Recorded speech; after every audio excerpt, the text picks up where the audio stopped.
Another common issue is that alerts are not being generated in RedLock when you first onboard your public cloud accounts. Therefore, you may need to troubleshoot this issue. So just to review, the requirements for alert generation is that an alert rule is configured that includes one or more account groups and one or more policies. The resources in these account groups that violate the included policies will result in an alert being asserted for that resource. If auto remediation is enabled, the alert status for that resource may be resolved. If auto remediation is not enabled, the alert status may be open or dismissed. Also make note of the filters used when viewing the alerts page.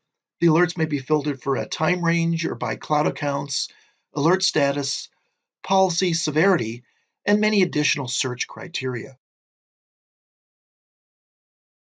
So if I navigate to the alerts page in RedLock, I can see I'm only displaying 3 alerts at this time. But if I look to the left, I've got a limited time range of 7 days. I'm also filtering on alert status, showing only the resolved alerts. So let's go ahead and uncheck the checkbox here. That increases the overall number of alerts, but I'm still limiting my range to 7 days.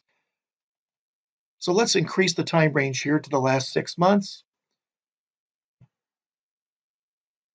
And you can see there's a much broader set of alerts that are now being displayed in the table.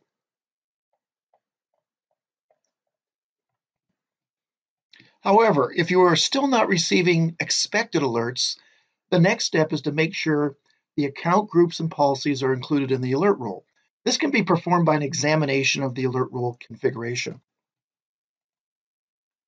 Since alerts can be forwarded to third-party platforms such as Splunk and Slack, you may also want to verify that the required notification channels have been included in the alert rule as well.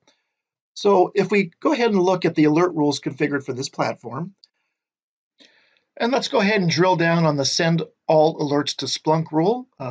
Once again, it's been reported that Splunk is not receiving notification updates from RedLock with regards to alerts.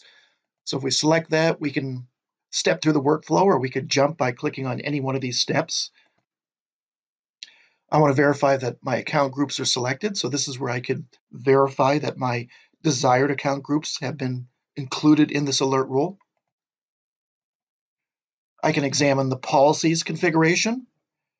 In this case, select all policies is the setting for this alert rule. And just to review, if some alerts are not being received with regard to specific policies, you may want to go and verify that those policies are enabled. And then I can check set alert notifications. This is where I can verify my notification channels.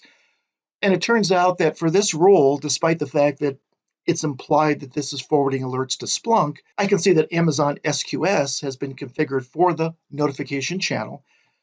I could include Splunk, choose the event collector, and then confirm this new configuration in order to resolve this issue.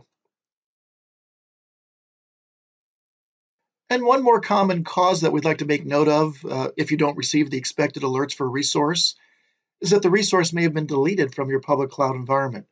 Cloud infrastructure, as we all know, can be very dynamic with resources scaled up and scaled down on demand.